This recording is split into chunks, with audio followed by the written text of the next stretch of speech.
네, 사랑하는 성도 여러분, 한 주간 어떻게들 보내셨습니까?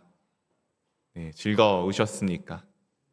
네, 날씨는 참 좋은 것 같습니다. 이제 아침 저녁으로는 선선하기도 하고 오늘 날도 참 맑더군요. 그래서 정말 이 가을날 이제 또 명절이 다가오는데 가족들과 함께 즐거운 시간들, 좋은 곳, 많은 정말 이 세상의 아름다운 것들을 마음껏 만끽하시며 가시면 참 좋겠습니다. 오늘부터는 우리가 이제 옥중서신의 두 번째 서신인 빌립보서의 말씀을 살펴보려고 합니다. 지난번까지 이제 살펴보았던 에베소서의 주제 중에 하나는 이 세상에 있는 그 무엇보다 내가 가장 존귀한 존재라는 것을 우리가 또 여러 가지 모습으로 살펴보았습니다.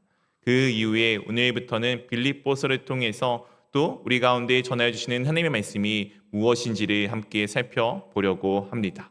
오늘 이 빌립보 교회는 조금 특이하게 시작이 된 교회입니다. 이 빌립보 교회의 위치가 어디 있는지 잠깐 지도를 통해서 우리 한번 좀 살펴보기를 원합니다. 네, 빌립보 이제 제가 지중해에 있는 유럽의 지도를 조금 가지고 왔습니다.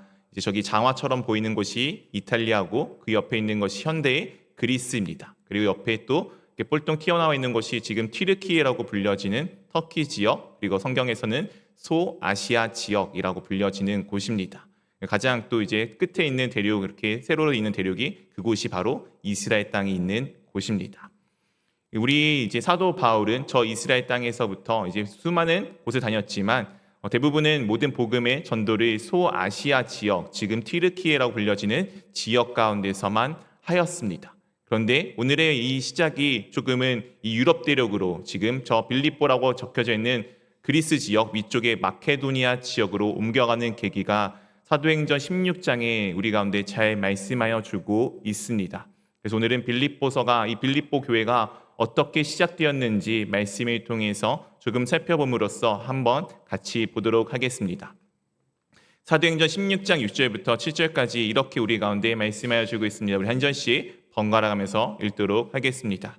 성령이 아시아에서 말씀을 전하지 못하게 하시거늘 그들이 부르기아와 갈라디아 땅으로 다녀가 무시아 앞에 이르러 비두니아로 가고자 애쓰되 예수의 영이 허락하지 아니하시는지라.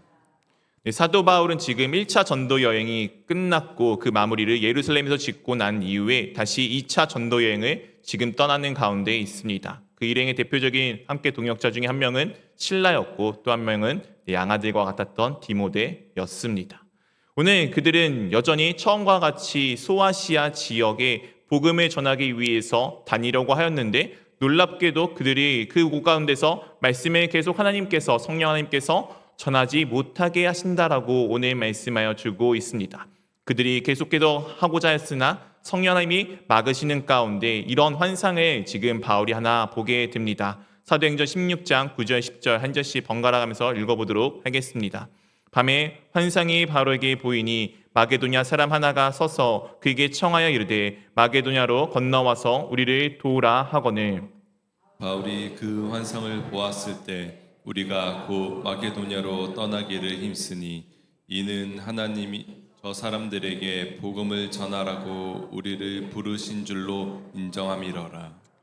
지금 사도 바울은 계속해서 소아시아의 복음을 전하기 위해 부단히 애를 썼습니다. 그런데 여러 가지 상황 가운데 성령 하나님이 그것을 막으심을 알고 있고 깨닫는 상황 가운데 그가 밤에 한 환상을 보게 됩니다. 그것은 다른 것이 아니라 그가 갈 생각이 없었던, 목적지로 하지 않았던, 복음을 전하기 위해서 생각하지 않았던 유럽 지역, 그 모든 것의 첫 관문인 마게도냐 사람이 환상에 나타나서 손을 저으면서 와서 우리를 도우라라고 하는 그 내용을 지금 보게 됩니다. 건너와서 우리를 도우라고 하는 이 요청 가운데 환상을 지금 바울이 보고 나서 이런 고백을 합니다.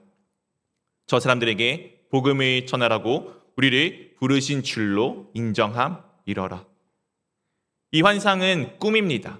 꿈을 꾸고서 바울이 그냥 요즘 뭔가 잘 풀리지 않으니 내가 그냥 엉뚱한 꿈 하나 꿨구나 라고 넘어갈 수도 있는 상황 가운데 놀랍게도 바울은 그 꿈을 그냥 단순한 꿈으로 받아들이지 않고 이 모든 상황을 성령 하나님이 막으시고 내가 생각하지 않았던 저것 가운데 복음을 전하시기를 원하는구나 하는 하나님의 마음을 있는 그대로 인정하게 됩니다.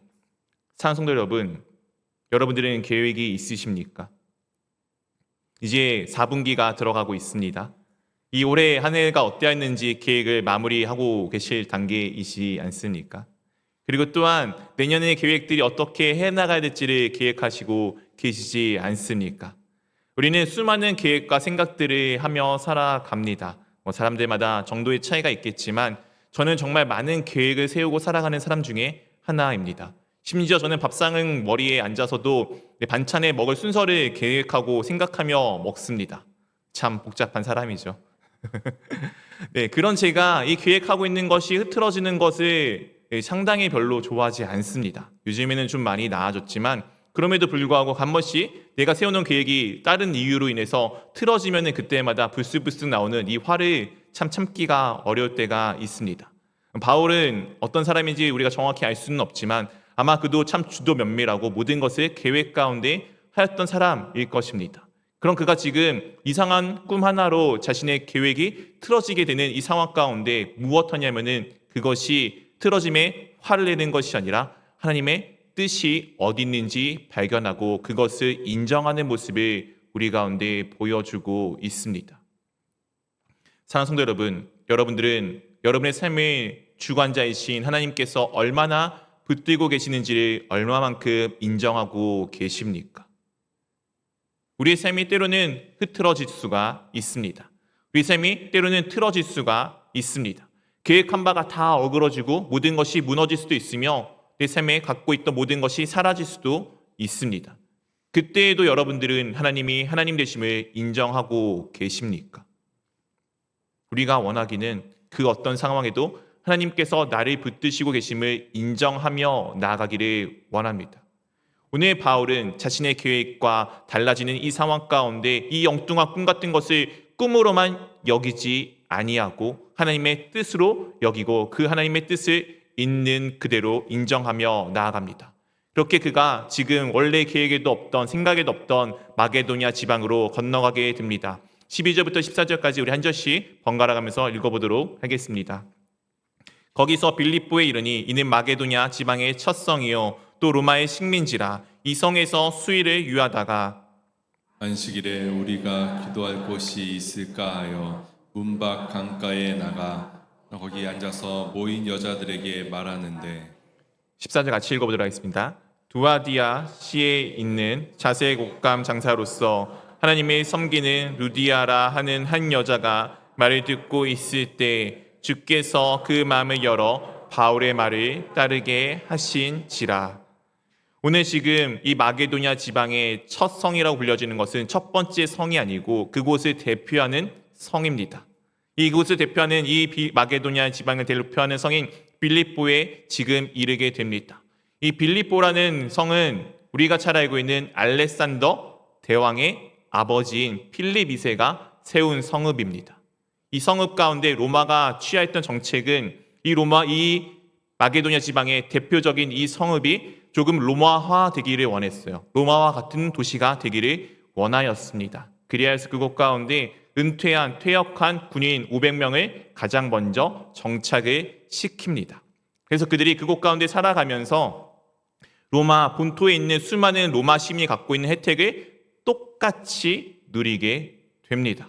그래서 이 도시는 점점 이방인의 모습들, 로마 입장에서 야만인들의 모습들을 벗어버리고 이제 가장 문명이 발달하고 가장 아름다워 보이는 이 로마처럼 되어져 가게 됩니다. 그리고 이 모든 시의 중심이었던 사람들은 퇴역한 군인이었기 때문에 로마에 대한 자부심과 동시에 비록 로마는 아니지만 로마와 같은 이 도시에 대한 자부심을 가득히 살아가던 것이 이 빌립보 시민들의 특징입니다.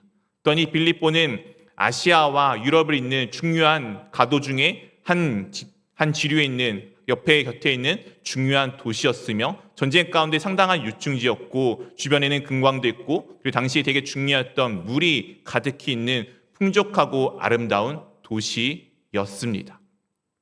그래서 이 도시 가운데 하늘 시민이라는 의미가 나오게 됩니다. 우리 성경에 기록되어져 있는 이 하늘 시민이 우리는 하나님의 나라의 시민인 것을 기억하겠지만 이 빌립보 사람들이 하였던 하늘 시민이란 단어는 하늘이 어떤 이 로마와 같은 똑같은 권세를 누리는 시민이다라는 의미로 이 빌립보의 사람들이 그렇게 자신들을 표현하였던 도시였습니다. 이 도시 가운데 지금 바울이 아시아를 넘어 처음으로 유럽 대륙 가운데 복음을 전하는 그 첫 발을 내딛게 됩니다. 이 도시가 얼마나 놀라운 도시인지 13절에 안식일에 우리가 기도할 곳이 있을까 하여 물 강가에 나아가는 모습을 보게 됩니다. 유대인들이 어딘가 지역에 정착하여서 가장 먼저 하는 일 중에 하나가 무엇이냐면은 그들이 모여서 예배할 수 있는 회당을 짓는 일입니다. 바울도 알다시피 선교할 때 가장 먼저 찾아갔던 곳은 이방인이 아니고 다른 사람이 아니고 바로 이 유대인 회당이었습니다. 오늘 이 유대인 회당이 지금 기도할 곳이 없다는 것은 유대인 회당이 없다는 것을 의미하고 있으며 동시에 이 유대인 회당이 없다는 것은 이 당시에 이 지역 빌립보 지역에 정착하여 살아가는 사람 중에 유대인 10명이 없었다는 것을 의미하게 됩니다. 유대인들은 남자 10명만 모여도 회당을 만드는데 주목하여 집중하지만 오늘 그곳이 없다는 것은 이 빌립보 지역은 완벽하게 이방인 지역이라는 것을 우리 가운데 보여주고 있습니다. 그렇게 바울이 기도할 곳을 찾아서 문밖 강가에 나가 거기에 모인 여자들에게 묻는데 그때 한 여자를 만나게 됩니다. 그 여자는 이제 루디아라고 이름이 불려지는 여자입니다. 이게 그녀의 본명인지 아니면 그녀의 별명인지 우리는 정확히 알 수는 없습니다. 그런데 그녀의 출신지가 어디인지 나옵니다. 그녀는 두아디아라는 곳에서 온 여인입니다. 이 두아디아라는 지역이 어디냐면은 아까 바울이 전도를 그렇게 복음을 전하기 위해 열심히 선교하고자 했던 그곳에 있는 바로 소아시아 지역에 있는 시입니다. 그렇게 바울은 소아시아 지역 가운데 복음을 전하려고 하는데 잘 되지 않았는데 놀랍게도 하나님께서 인도하신 이곳에 와서 보니 그 지역의 출신의 이 여인을 만나게 된 것입니다. 그리고 이 여인의 직업이 무엇이었습니까? 자색 옷감 장사입니다. 이 옷감 장사라는 것이 별것 아닌 것처럼 여겨지겠지만 중요한 것은 앞에 자색입니다. 우리 어르신들 오늘 자색을 많이 입고 오셨는데 이 자색이 어떤 의미인지 아십니까? 왕의 상징입니다. 귀족의 상징입니다. 부유의 상징입니다. 지금도 그래서 흑인 친구들은 이 보라색 자색을 참 좋아한다고 합니다. 왜냐하면 당시에 이 자색은 쉽게 내는 색깔이 아니었고 오늘날도 이제 사진이나 아니면 영상 같은 걸 좋아하시는 분들이 아시겠지만 보라색을 잘 있는 그대로 보이는 대로 구현하는 것이 정말 쉽지가 않습니다. 그만큼 이 자색은 쉽지도 않고 아무나 함부로 입을 수 있는 것이 아니었습니다.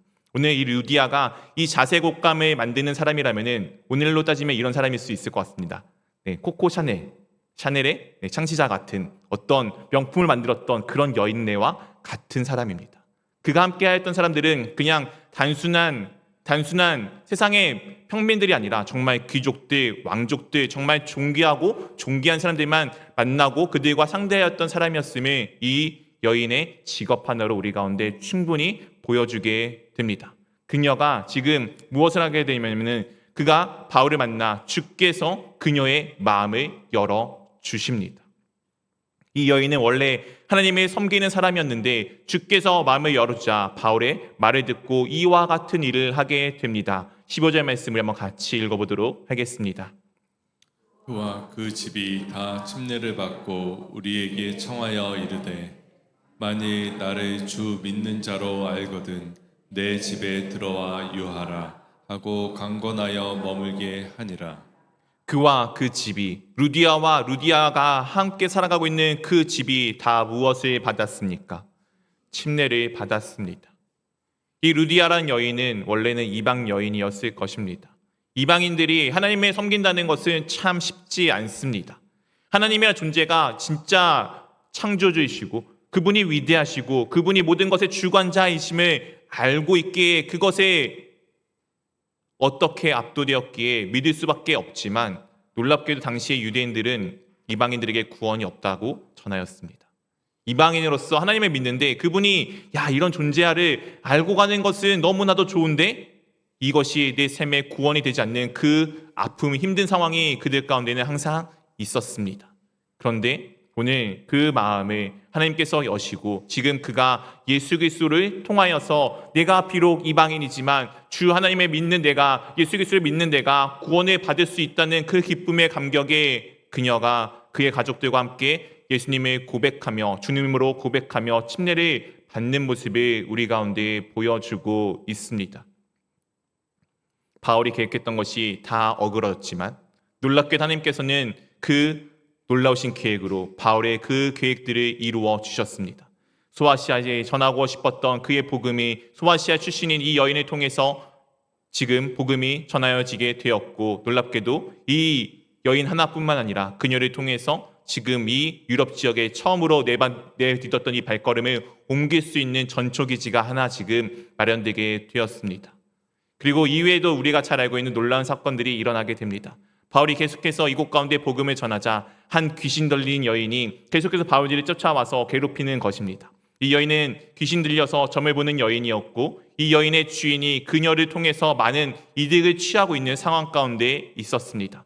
바울이 이 귀신 들린 여인이 너무 자신을 귀찮게 하자 그 여인을 향해서 예수 그리스도의 이름으로 그 귀신을 내쫓게 되고 그 여인의 주인이 더 이상 이 여인을 통해서 자신이 돈을 벌 수 없게 됐음을 알게 되자 바울과 실라를 로마 당국에 고소를 하게 됩니다. 그 내용이 22절부터 24절에 이렇게 말씀되어지고 있습니다. 우리 한 절씩 번갈아가면서 읽어보도록 하겠습니다.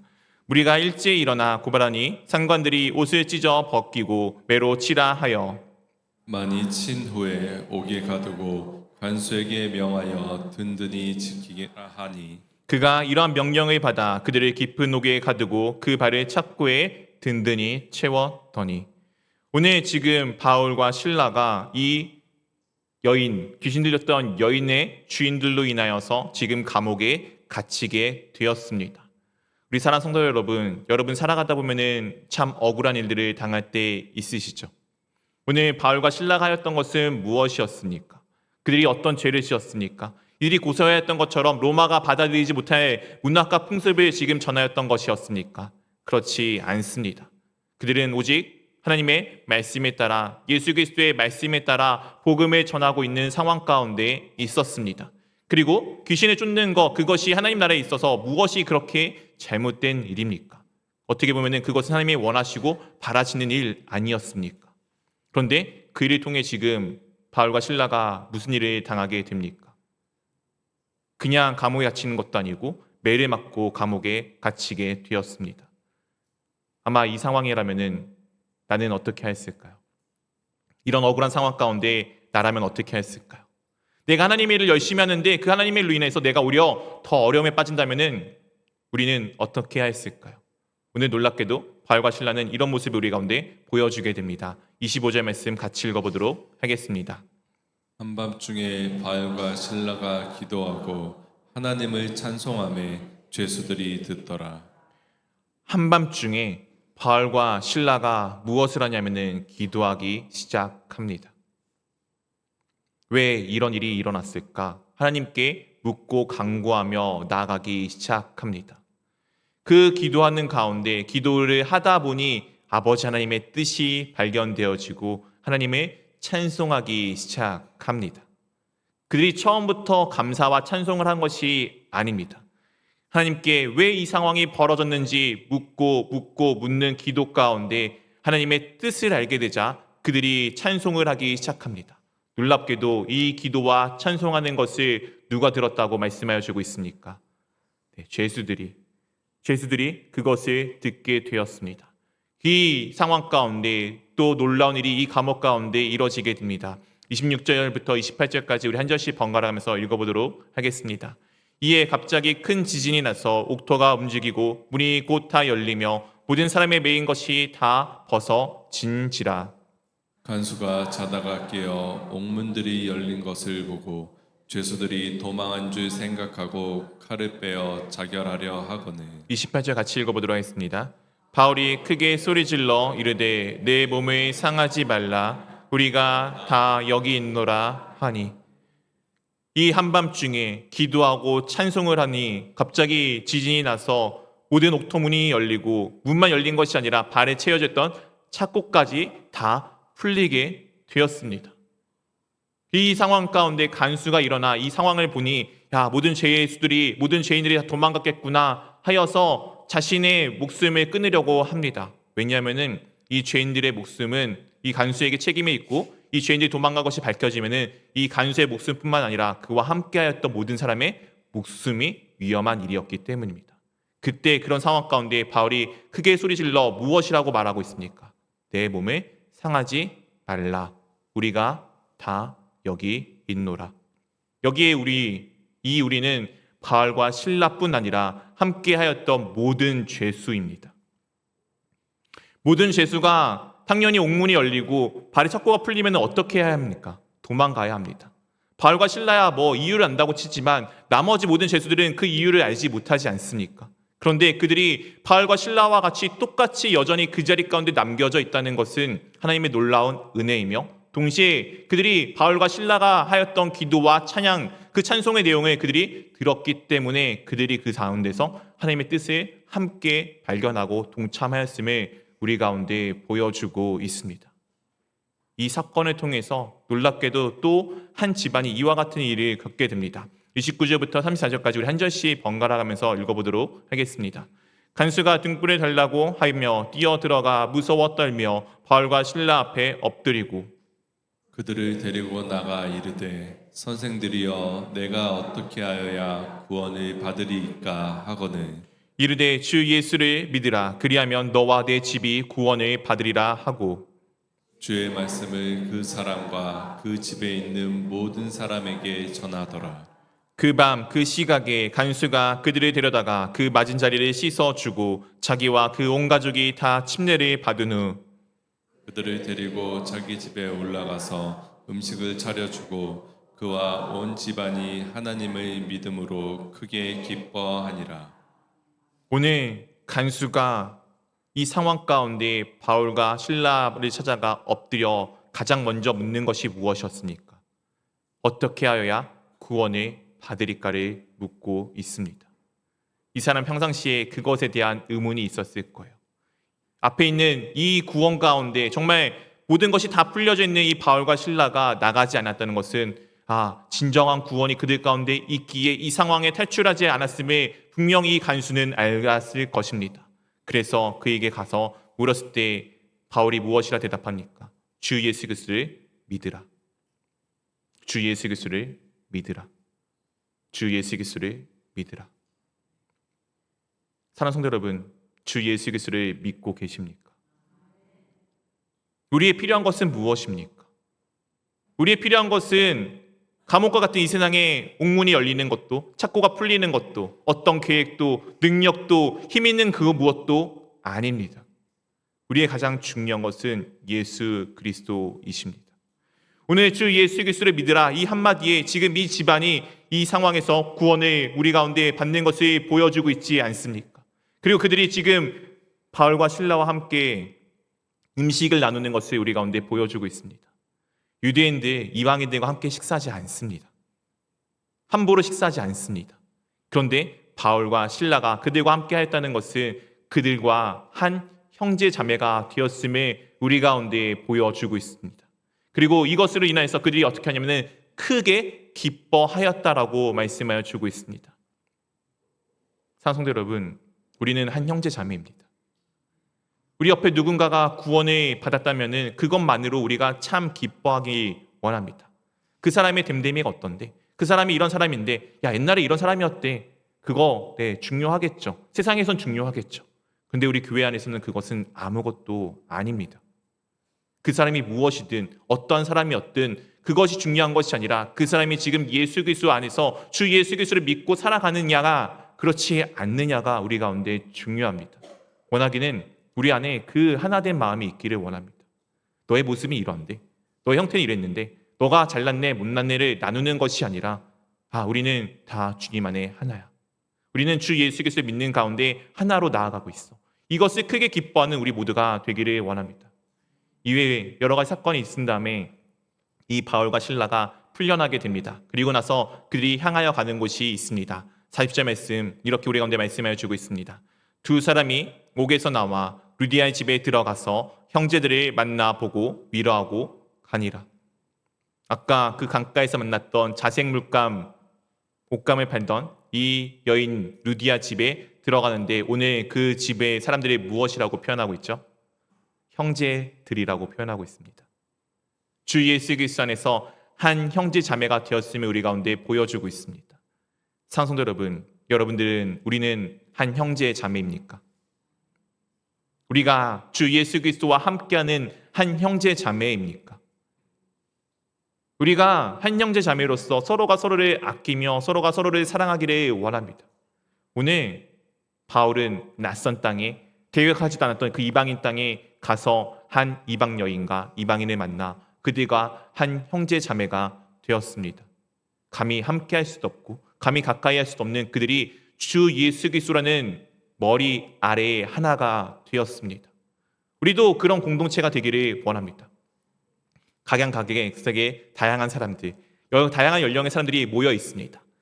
우리의 모습은 다 다르지만 주 예수 그리스도라는 머리 아래 우리가 하나가 되기를 원합니다. 오늘 이 루디아의 교회가, 이 루디아의 집이 빌립보의 교회가 되어졌고 유럽 지역의 첫 교회가 되어졌습니다. 유대인 10명조차 없었던 그 낯선 이방인 땅에 주 예수 그리스도의 이름으로 교회가 지금 하나 세워졌습니다.